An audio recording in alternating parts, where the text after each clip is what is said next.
is yours. Thank you so much, Carolina. And it's really appropriate that you started by saying that we're both interested in culture, because I was going to say the same thing. This will be very much a cultural studies talk, thinking about particularly film and television, but also some other media, in relation to the impact of technological change wrought by the advanced digital age on cultural imaginaries around love.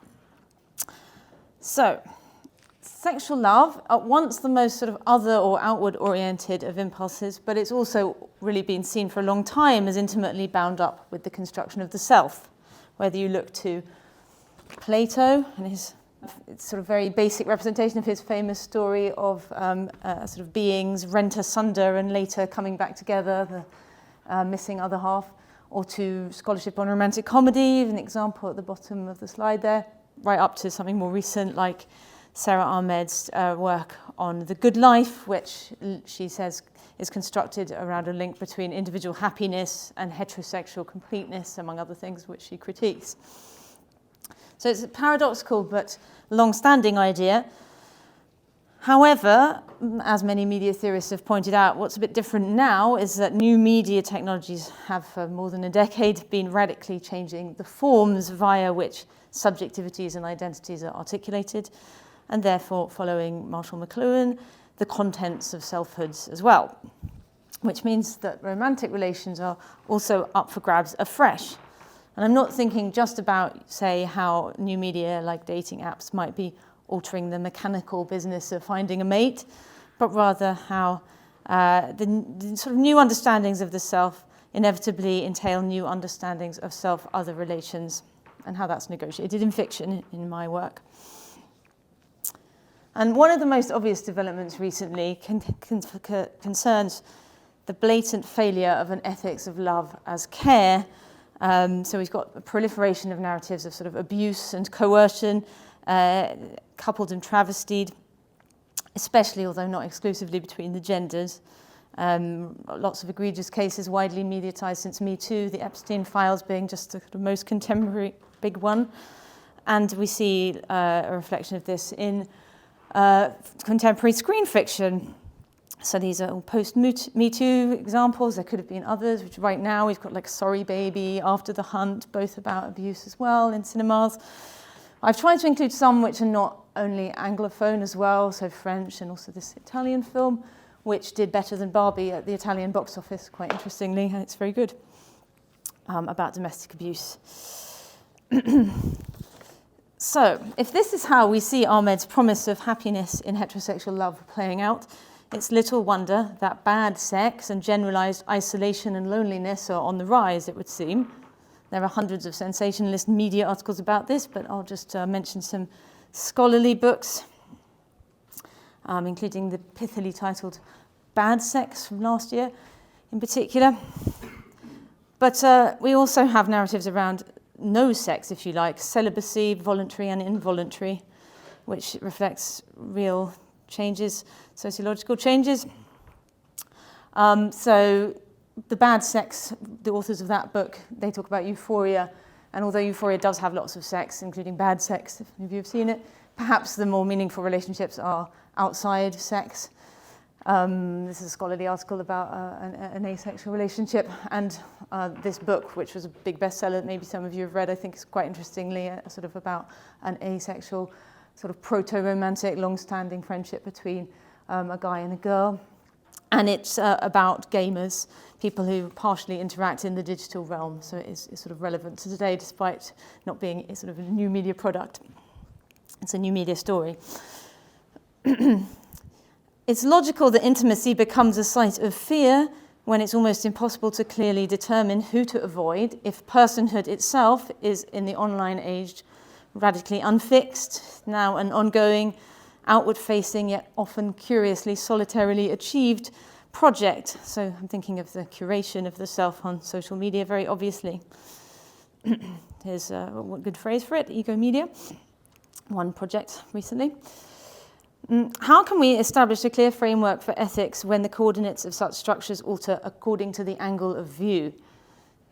So we're going to see that subjectival perspectivism is as a consequence of this, a marked feature of a lot of contemporary romantic fiction, of the sort of post-truth age, if you want. Similarly, in a mediascape where tricky practices like ghosting, gaslighting, catfishing, AI, and deep fakes abound, when it comes to the aesthetics as well as the thematics of contemporary on-screen world-making, I find it helpful to think about these shifting sounds in terms of flickers, stutters, shimmers, or warps, terms which emphasize insubstantiality and a quality of transience that makes the world outside the subject difficult to appraise clearly. And the famous shimmering makeup of Euphoria that spawned a lot of IRL trends would be a good example, as well as a lot of digital morphs in that show, just one well-known instance. So these are some of the kinds of digitally nuanced aesthetics permeating representations of relationality recently, and in a way that's the background of the research.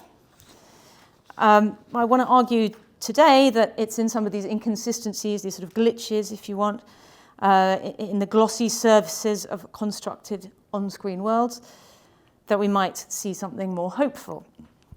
And to explore this, I'm going to give some examples through three tendencies in recent film and serial TV that portray romantic connection as fundamentally desirable, but also elusive, which are Don't Worry, Darling, which is about virtual romance, The Substance, which I'm going to say is about abortive romance, and the time loop romance story, The 7 Lives of Leia, another French one, Netflix series.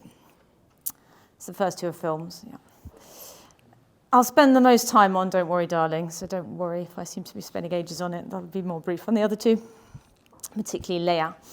But I'm partly deliberately drawing together different genres and media types to some extent, and I'll make connections beyond these three as well to show how certain concerns seem to haunt diverse corners of our audiovisual imaginaries and beyond. What these do all have in common is selves that are split fundamentally, quite literally actually. So the impossibility of intersubjective connection is consequent on the dissolution of personhood in the first place in them. And these are all sort of fully sci-fi, but I think that just shows entertainment genres dramatically interpreting a real situation characterized by what we can call digital subjectivity, meaning a way of perceiving and being in the world that instantiates the experience of being online through features such as scattered consciousness, syncopated rhythms, and the drive for an illusion of control that tracks a hypertrophy or inflation of the ego, but also a shrinkage maybe of personhood. And actually, when it comes to stories about virtual interactions, a wave of recent streamed television series, both speculative and otherwise, has specifically probed how the internet enables much more calculated abuse through its built-in capacity for surveillance and deception through series like these.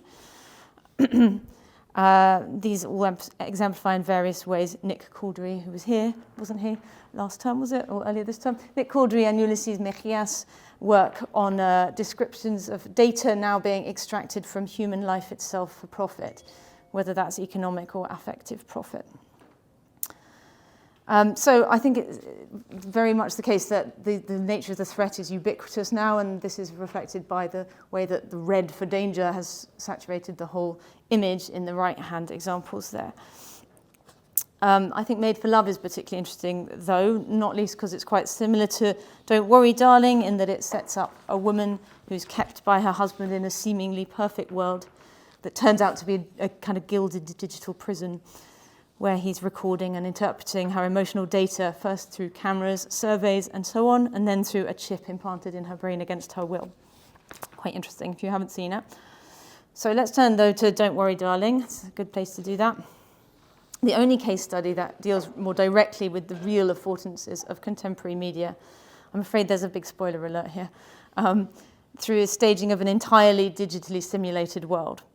So it's about Alice and Jack, played by Florence Pugh and Harry Styles, who live in this place called the Victory Project that looks like this, that's in the middle of the desert, and we don't know much about it, except that all the men go off to work on progressive materials, and the women stay home and keep house and look pretty and enjoy, the delights of housewifery. However, telltale signs accumulate, revealing something is off, and it turns out that it is a simulation, and in fact, Jack is a sort of incel-like figure who's peeved about the fact that he has no job and his surgeon wife can't have sex with him whenever he wants, so he has put her against her will in a simulation.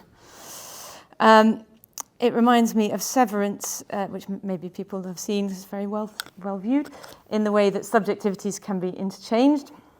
There are sort of two completely different feeds. Obviously, there are many examples of this in fiction, like from anything from Ready Player One to Existence to The Matrix. But it's a highly gendered power dynamics in this particular case. So, this is what it looks like inside the Victory Project. We have a 1950s to early 60s retro aesthetic and a musical soundtrack to match. Mise en scène and even use of compositions like widescreen formats associated with the cinema of those decades speak to nostalgia for an era typified by what sociologist Raewyn Connell describes as emphasized femininity. And this designates the adoption of behaviors that flatter the egos of virile men, helping them to satisfy their sexual desires and their need for power and control, including adopting a nurturing attitude. So here she's both sexually available and nurturing. She's trying to stop him going to work so that if he stays home, she can tend to you and cook for you and kiss you, and she's got no trousers on as well. Regarding this sexual availability, of particular interest is a troubling staging of sexual transgression, which is recuperated as a voyeuristic male fantasy at the center of the film, where they go to the house of the mastermind behind all this, Frank, and Jack persuades her to have sex with him in Frank's room, and Frank walks in, and Alice is horrified to see him there, but they just carry on. And there's something odd with the perspective, so she can see him in the mirror, but this is the actual image from the film. I haven't chopped it up. Yeah, this is Frank, which is an ironic name, I think we might say as well. But the image has a kind of Windows logic to it, I think, interestingly.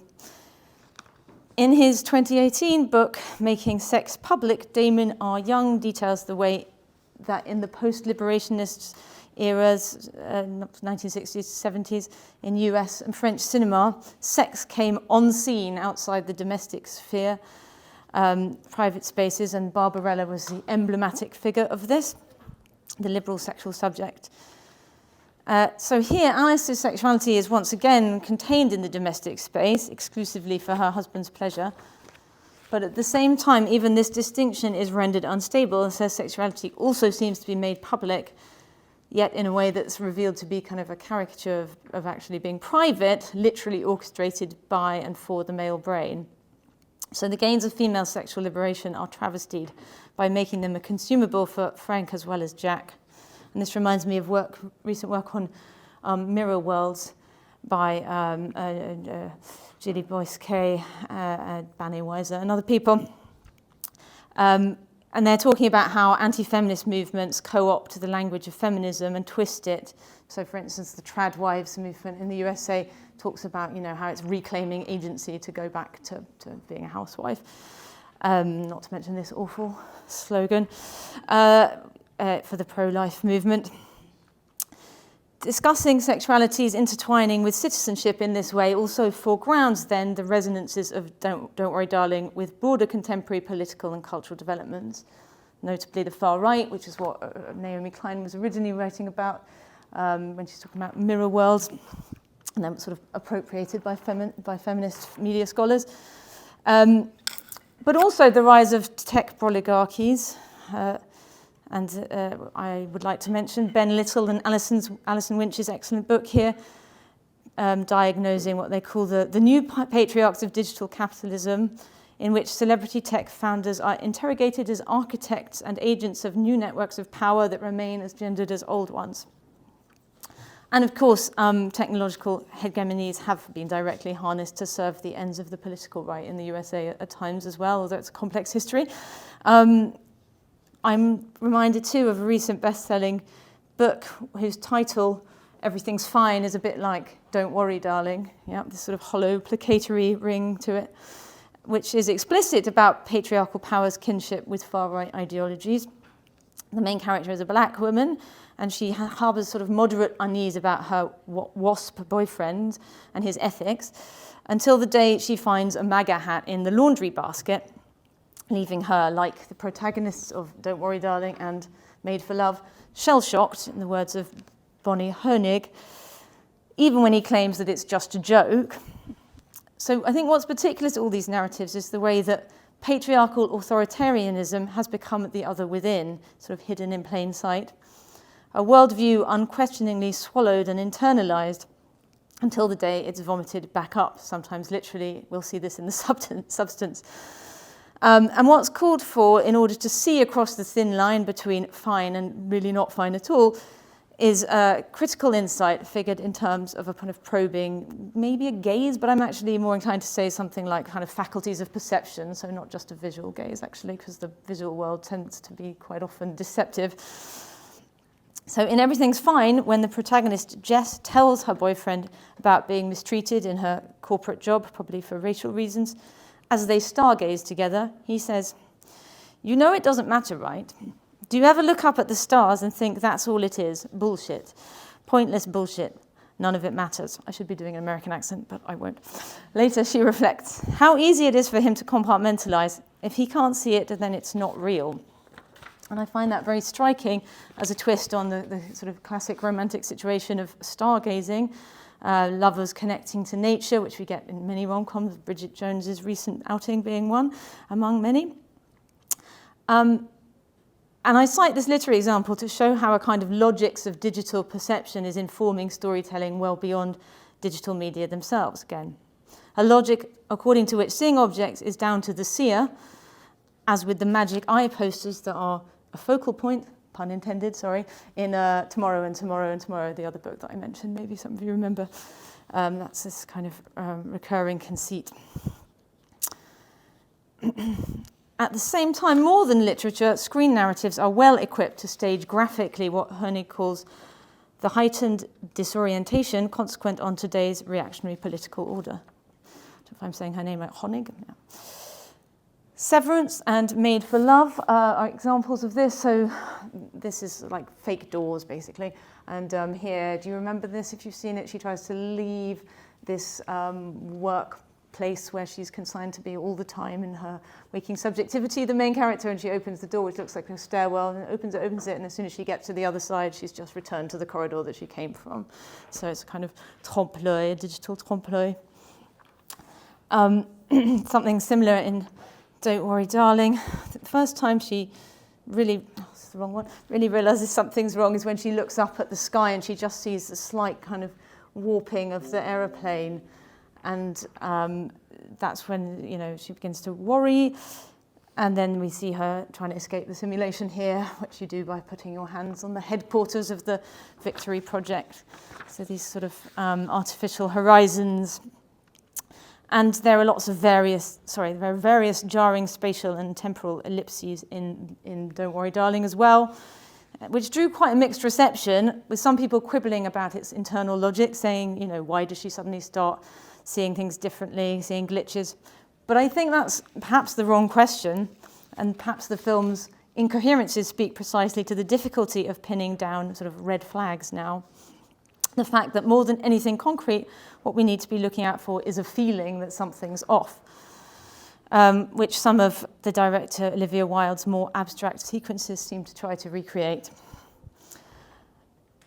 At stake, then, is the veracity of perceptual experience itself, with the narratives calling for a wariness of all that glitters in lieu of more concrete, substantial realities.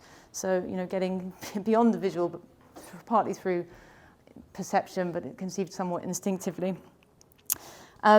Glittering realities might be perfectly staged dance sequences, or a recurrent trope is the extremely saturated colour palette and endless sunshine world, a kind of shorthand for trouble in paradise in some of these narratives. And this is the film that Corélie Fargin made before The Substance. It's an interesting rape revenge drama. And in all three, these worlds are surrounded by fairly barren, hot and inhospitable desert spaces, which speaks to a sort of ecological charred earth perspective that I'll come back to. But I do want to mention first that eggs and their linkage to fictions about reproductive control are also common on screen of late for reasons obviously connected to the far right or right-wing politics, especially the developments of Roe versus Wade. Think of like The Handmaid's Tale and all these other narratives about that. But here, one of the first things we notice that's wrong about the simulation is that when Alice tries to make breakfast, she cracks the eggs and they just disintegrate into dust. There's nothing inside them. And in Severance, there's a lot of stuff about eggs. I don't know if you guys have seen it, the egg bar and stuff. Yes, here it comes the substance. So let's talk about the substance now. So maybe lots of people have seen it, but in case, this is the story of Elizabeth Sparkle, played by Demi Moore, who is an actress who now has a kind of keep fit program, like Jane Fonda or something. When she's 50, she is let go by the network that are showing her show, and she magically comes upon this stuff called the substance, which will allow her to become a younger version of herself half of the time, Sue.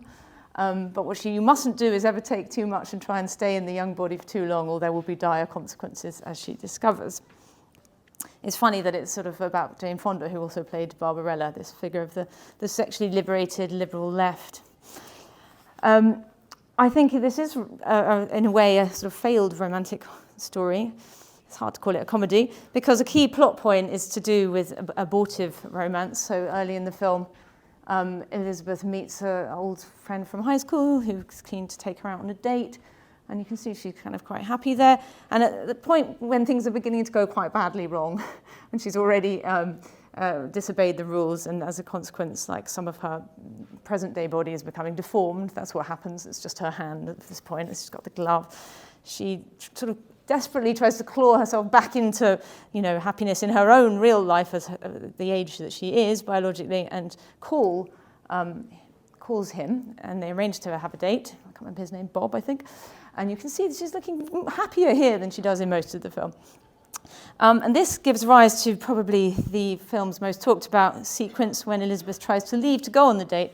I'm only going to show you a tiny bit of it because of time, but basically she's already got ready once, and then she catches sight of the poster of Sue, who's now running her show, and she feels that she looks awful, and she sort of improves, puts on a scarf, redoes her makeup, and then she tries to go out again, and this is what we're going to see.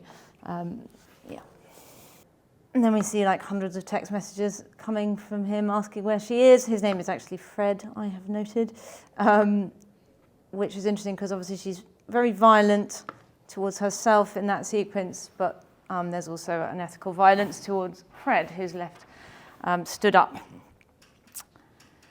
So this violence of the split self, sort of uncanniness giving way to now real violence, is front and center, foregrounding kinship with a long history of screen narratives about biological doubles, often clones, but one gaining renewed vigor of late in things like Orphan Black, Oxygen, Alita, Whatever Happened to Monday, Mickey 7, and indeed later episodes of Made for Love. In genre terms, if Don't Worry Darling bears comparison with various contemporary sci-fi movies, as a UK-French production by a French director, The Substance can be constellated in European extreme cinema with a particular preponderance in French cinema, le cinéma du corps, it's called locally. And more specifically, certain relevant films' recurrent interest in the damage exerted by the pressures to regulate behaviours and appear a certain way, which may be especially acute for women under neoliberalism and our culture of appearances, cemented by the media. And this is a bikini wax situation, for anybody who hasn't seen Grave. If Sandra Lee Bartkey, following Michel Foucault, showed in 1997 how women internalize panopticon-style surveillance to discipline themselves to fit expectations of desirability and so on, this process has gained violent force in the age of ubiquitous media that shape social interactions at every level.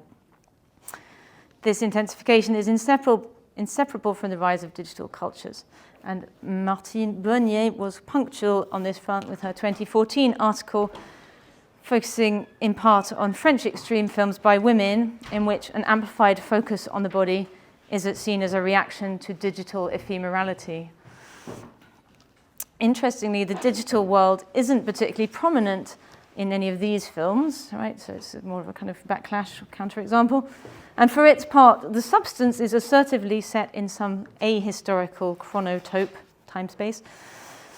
So not only does it present a largely delocalized collection of built and highly staged artificial spaces, only nominally belonging to an LA glimpsed in rare outdoor shots, but in terms of periodization as well, it winkingly references Harvey Weinstein while existing in a world without mobile phones. It's also clearly one characterized by a pre-digital media ecology, televisual media ecology. So there's a key plot point that she's going to need to be Sue on New Year's Eve to host the big New Year's Eve show live. It's as if there was only one channel almost, actually. So I think that's very striking and speaks, again, to the idea that, you know, the long tentacles of digital culture exceed or stretch well beyond the digital media sphere, and to a kind of post-digital logic that infiltrates aesthetics everywhere. We treat people badly in everyday life because our subjectivity is governed by a kind of digital immediacy that robs our attention of intentionality. If you can't see it, it's not there. Maybe even if you can see it, actually. I've been struck by talk about the Gen Z stare recently. It's like maybe they think they're seeing an avatar or something, people who are terrible, the sort of withering of skills of interpersonal skills. So, where the logics of a post-digital era make themselves most keenly felt here is in the mise en scène.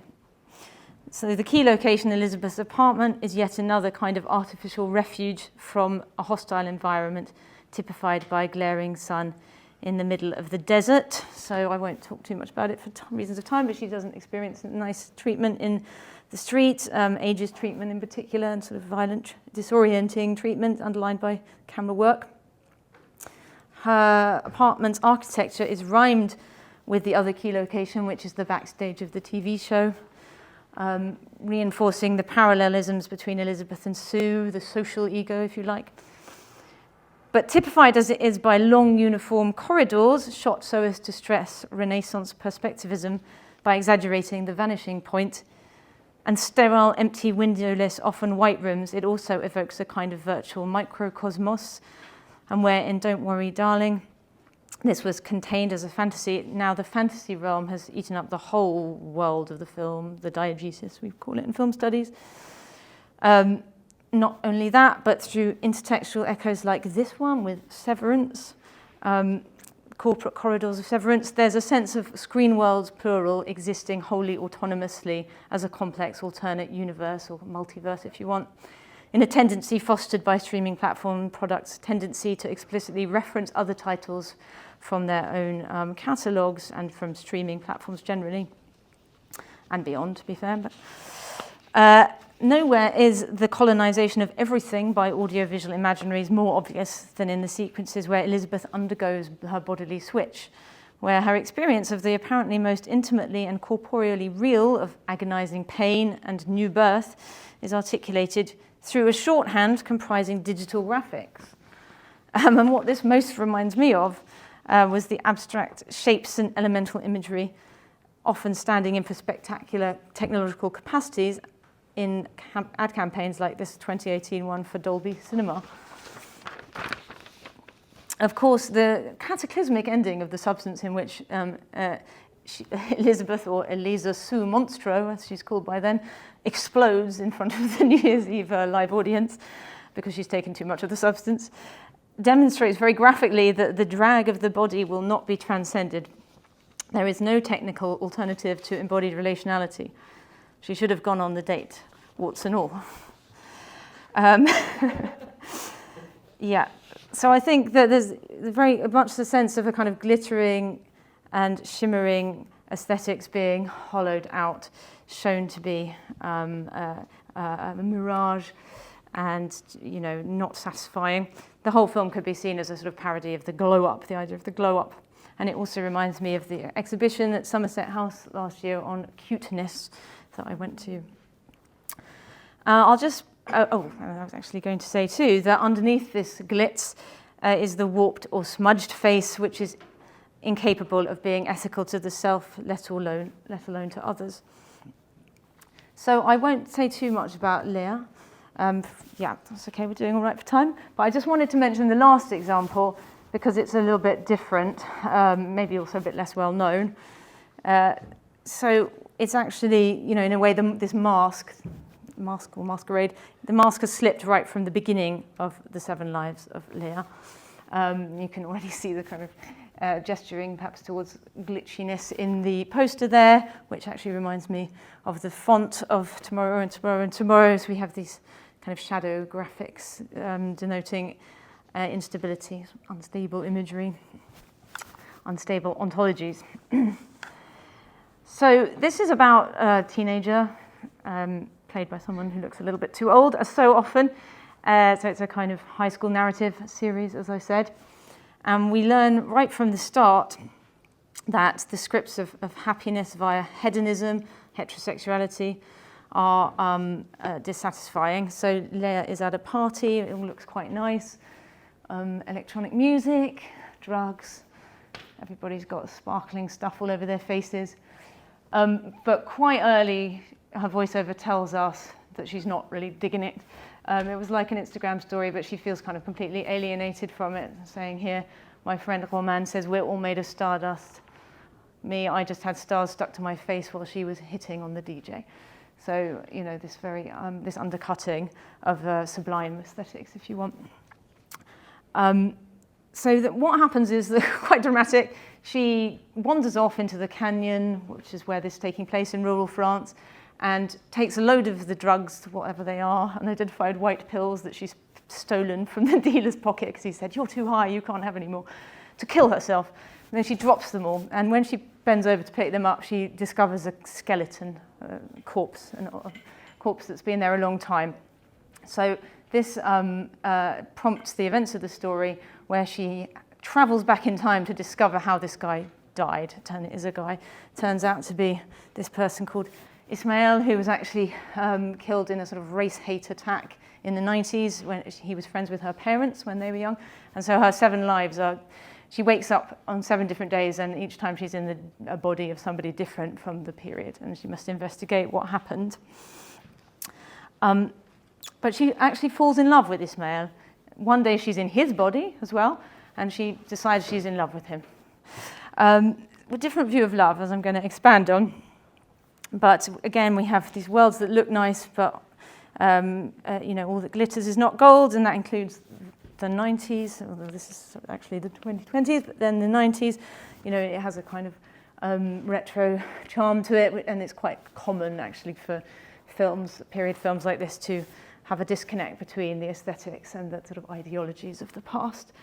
So as I say, it was characterised by prejudice and specifically race hate, despite being kind of quite a cool, punky time in many ways. It's obviously, this is a product that's perfectly targeting me and my 14-year-old daughter that I watched it with 2 years ago because, you know, I'm a child of the 90s. So she has to not only discover what happened to Ismail, but sort of blow apart a cover-up. You know, what if things had been done differently? It's quite similar to other time loop narratives of late, broadly defined. Severance, in a way, is a kind of time loop narrative, at least an iterative narrative, but also ones like this, among others. And the indebtedness of these types of iterative multi-story narratives to digital cultures has been amply theorized for some time by scholars like Marsha Kinder. And it's also evidenced in Don't Worry, Darling, which we're seeing again here. In the way that there's a limited pool of backstories with which the women are endowed in the simulation because their subjective memories have been wiped. So they find out all of them come from like 3 states and they all went to the same universities and things.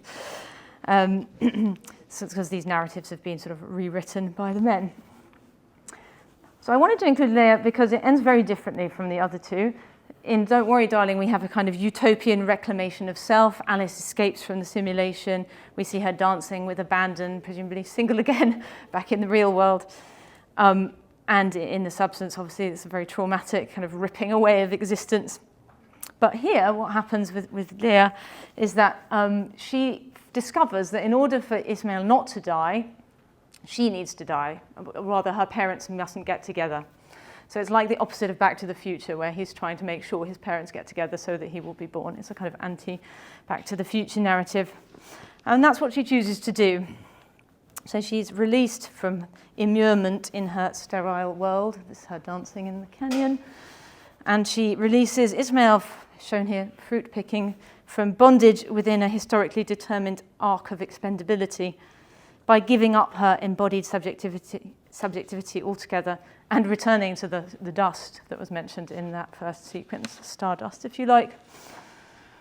So, in this, there is a truth to be uncovered, to be had, and morality, but at the cost of the ego, which you could see as a strident call for reinstating ethics and altruism at the center of conceptions of love. But through the body, interestingly, so literalizing erotics, the breaking down of boundaries, because she actually is him at one point, and she thinks it'll be interesting to see what it's like to masturbate as a guy when she's in his body. That's the shower scene. All of which reminds me of Sonia Crook's statements about a consciousness that, because embodied, is not discontinuous with the generality of the material world, but rather engorged with the sensible. Leah joins with the other examples looked at today in conveying that transcendence of material existence is as undesirable as it is ultimately impossible. Brainwashing is also body snatching. It emphasizes ethics through reconnection with the material world and also through resituating the self in a historical, relational perspective too, which, is something that complex stories can do. So I think it's quite positive about the role of some media, fictional storytelling media anyway, in all of this.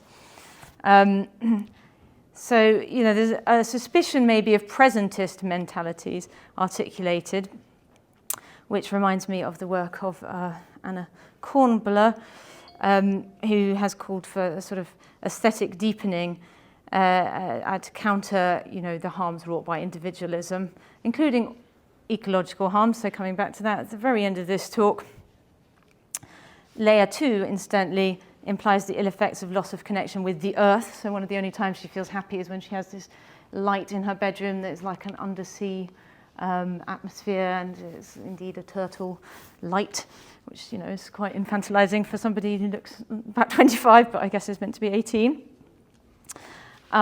So this chimes, of course, with theories of posthumanism linking connection with the natural world to a rejection of selfishness. In conclusion, keeping complex causal narrative threads in mind might be the very price of not only fulfillment in our relational world, but also species survival.